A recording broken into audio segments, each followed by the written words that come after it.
Okay, morning everybody. So this is from my book Jubilees Insights, and we're turning today to chapter 11. Very interesting chapter. I've given it the name Wars Begin Again. I'll read some of the chapter, some of the verses, some of the comments. Verse 1. And in the 35th Jubilee, in the third week, in the first year, 1681 AM, AM standing for Anno Mundi, Latin for years of the world. Therefore Ru took to himself a wife, and her name was Or. Ru about fifth from Noah, after the flood, or about 160 years after the flood at this time. And Ru took to himself a wife, and her name was Orah, the daughter of the son of Chesed. And she bare him a son, and called his name Serah, the 7th year of this week in this Jubilee, 1681 AM. Comment number 1. Again, these dates do not match those given in biblical time charts. According to the biblical time charts, Ru had his firstborn in the year 1819 AM, or as I said before, around 150 years after Noah and his sons came out of the ark on Mount Ararat. Verse 2.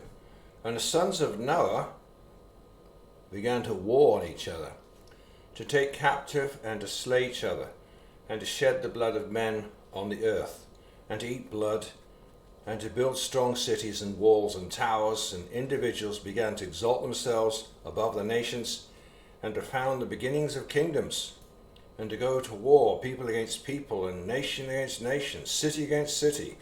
And all began to do evil, to acquire arms, and to teach their sons war. And they began to capture cities and sell male and female slaves. Comment 2. What was the single most factor that caused mankind to start making wars against each other after the Great Flood?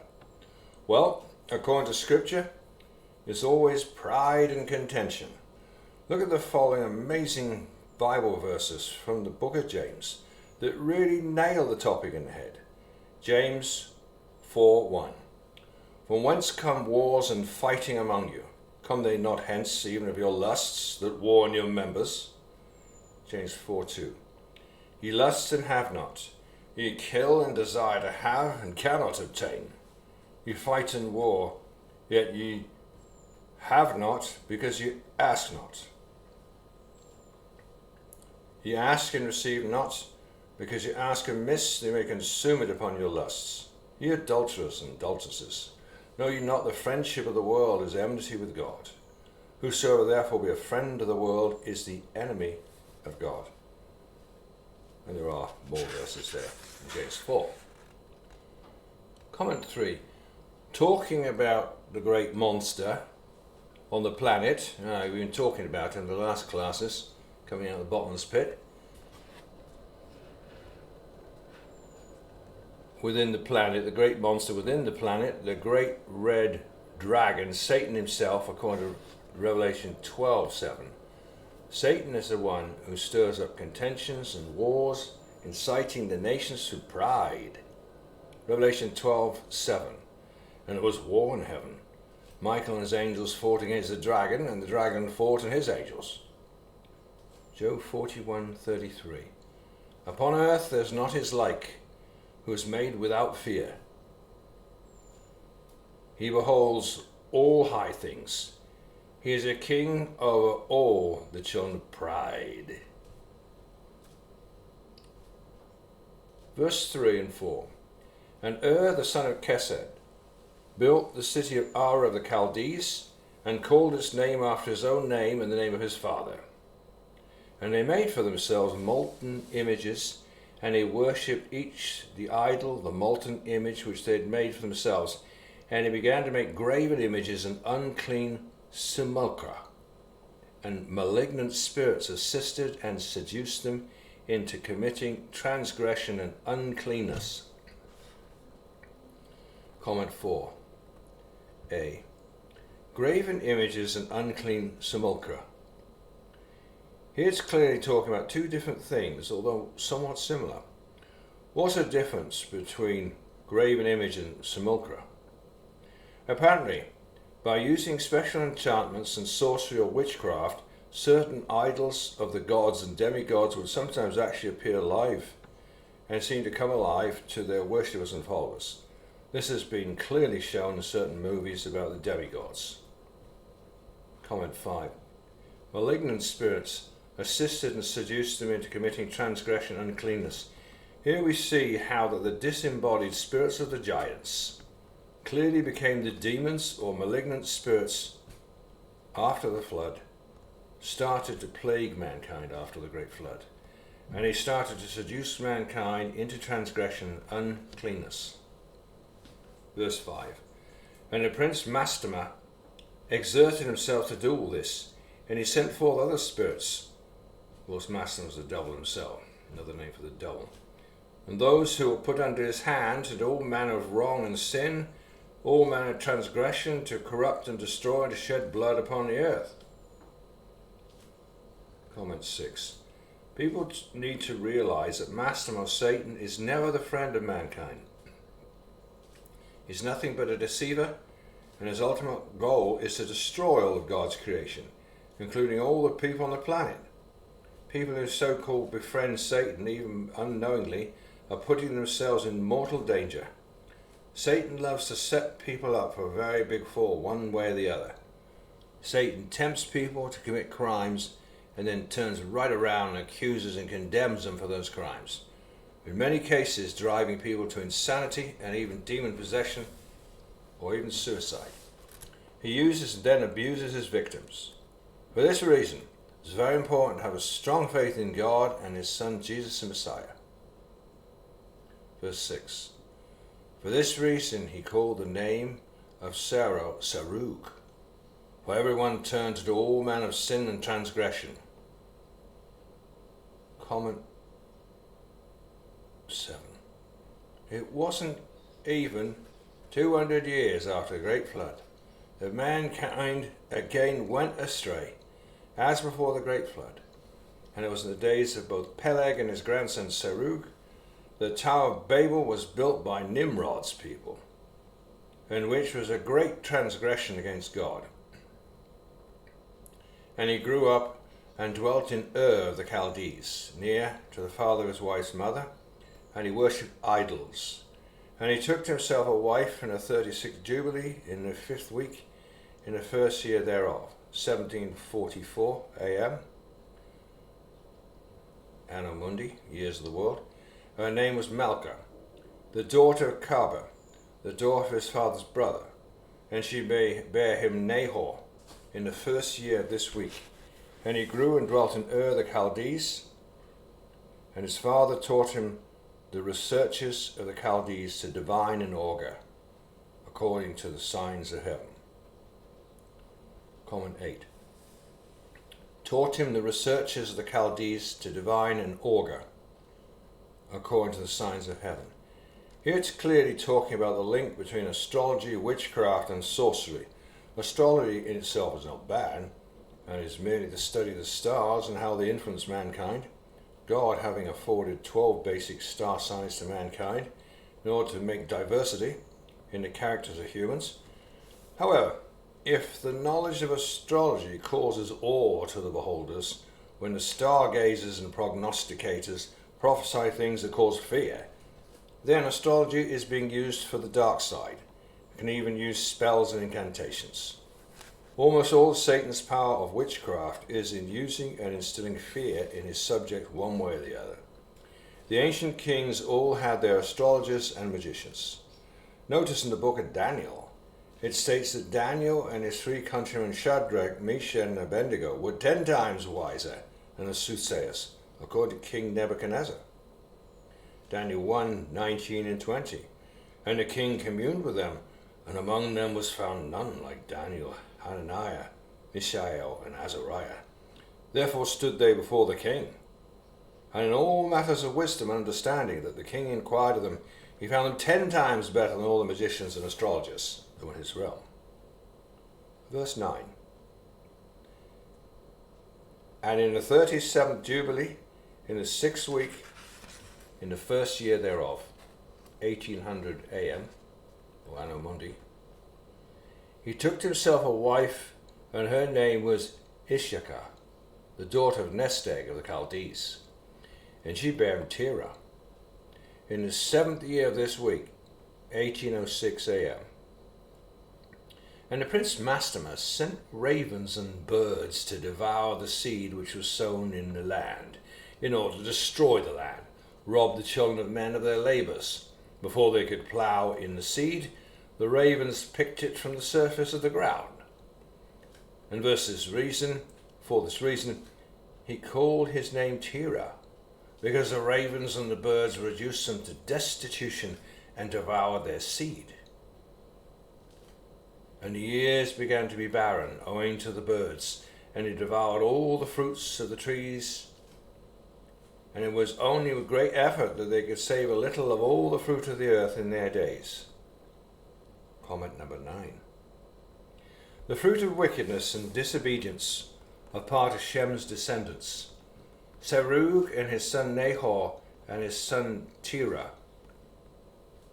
It resulted in the curse of the ravens devouring the seeds in the fields, thus causing famine in the land. Verse 14. And in his 39th Jubilee, in the 2nd week, in the 1st year, 1870 AM, Terah took to himself a wife, and her name was Edna, the daughter of Abram, the daughter of his father's sister.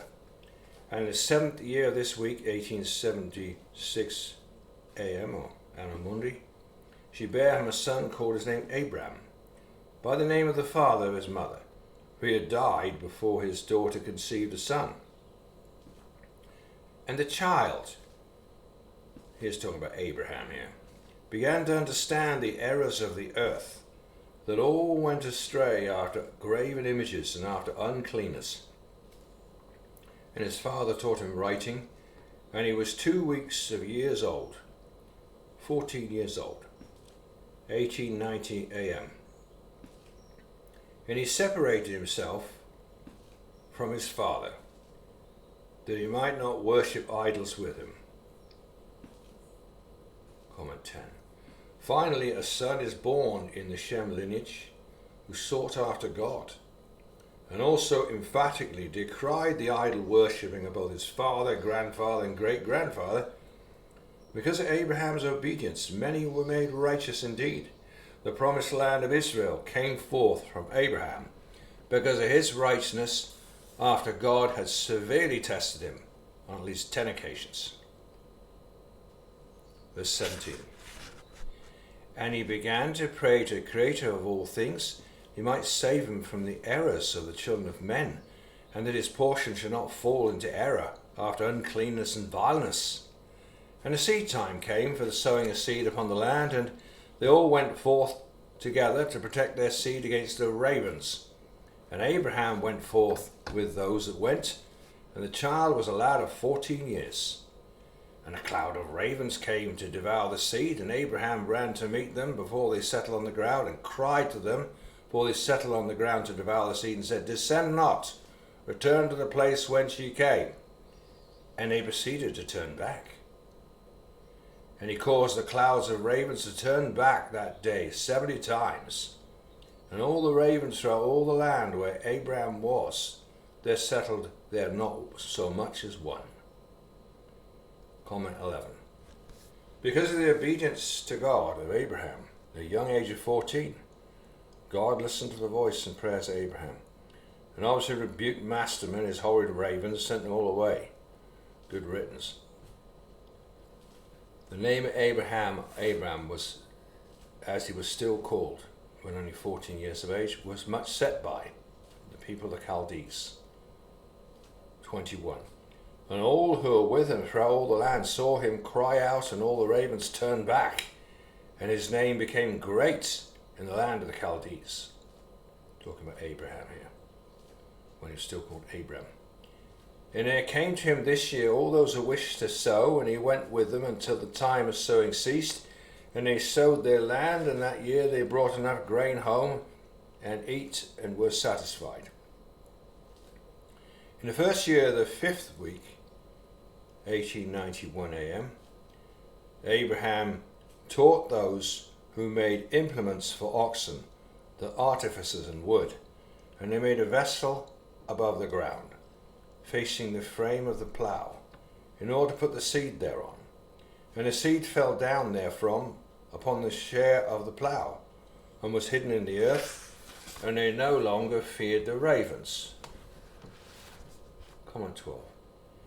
Abraham taught mankind how to use a fairly modern type of plough, which cut the earth open and at the same time introduced the seeds into the hole in the ground and covered the hole again, thus prohibiting the birds, and in particular the ravens, from devouring the sown seeds, which had been a plague sent by Master Satan. Abraham was obviously guided by God himself and his agents, the angels of God, to know how to both get rid of the attacking pests of the ravens, also how to build a plough, a better plough, also a modern plough. This amazing knowledge given to Abraham 4,000 years ago, how to make a more modern plough where the seeds didn't get lost or fall by the wayside, but that all the seeds got planted underground and immediately covered up with earth. Wow, what happened to that very knowledge? Question mark.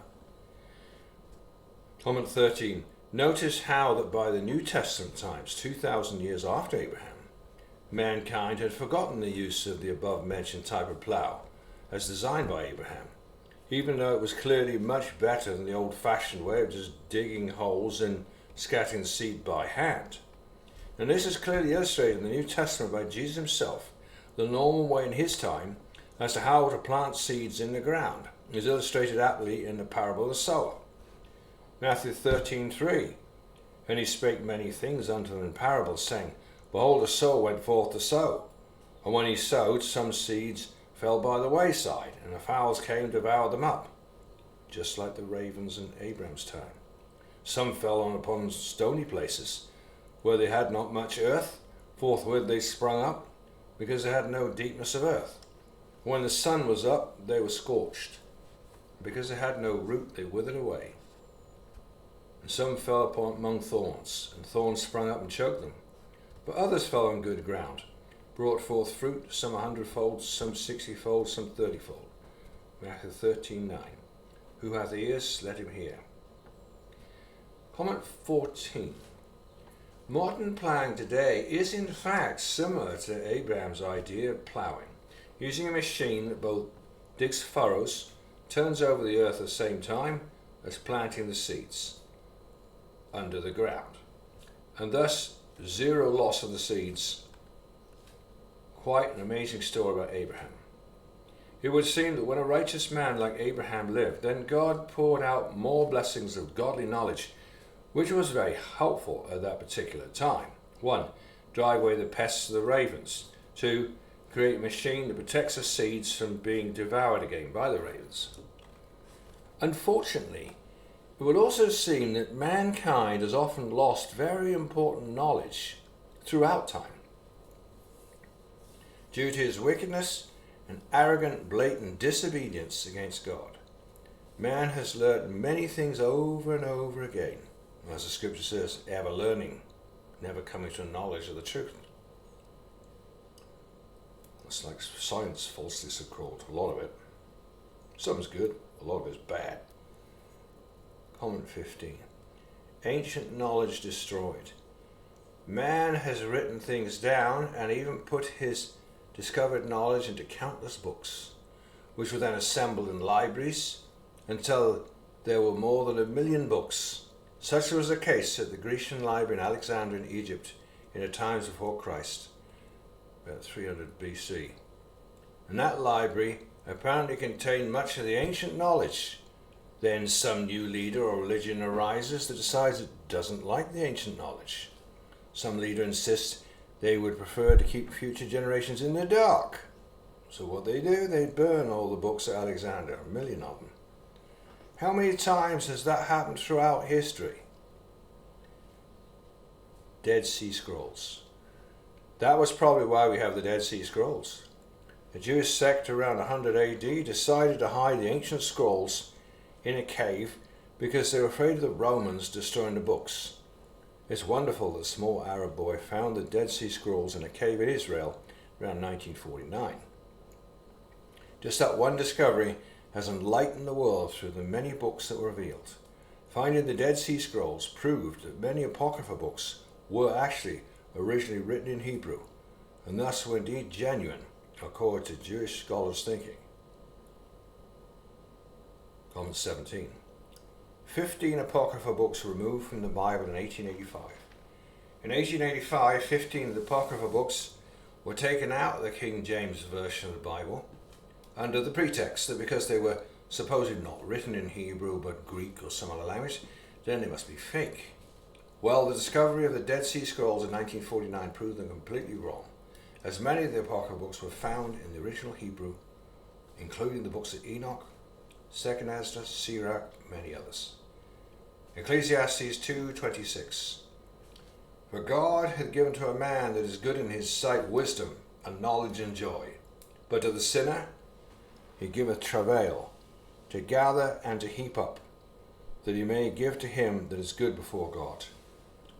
This also is vanity, vexation of spirit. 24. And after this manner they made vessels above the ground on all the frames of the ploughs, and they sowed and tilled all the land according to as Abraham commanded them, and they no longer feared the birds. Well, that's the end of that chapter. Hope you found that interesting. How that Abraham apparently designed a more modern plough 4,000 years ago. Quite interesting. Of course, that was just part of the chapter. And also how that mankind turned away from God and only 150 years after the Great Flood and started making horrible wars against each other and killing each other. The origins of man, the true origins of man. All you got to do is read the Bible and the Apocryphal books, and you'll see the origins of man. Anyway, thanks everybody for listening. Have a fantastic day. May the Lord be with you. Bye for now.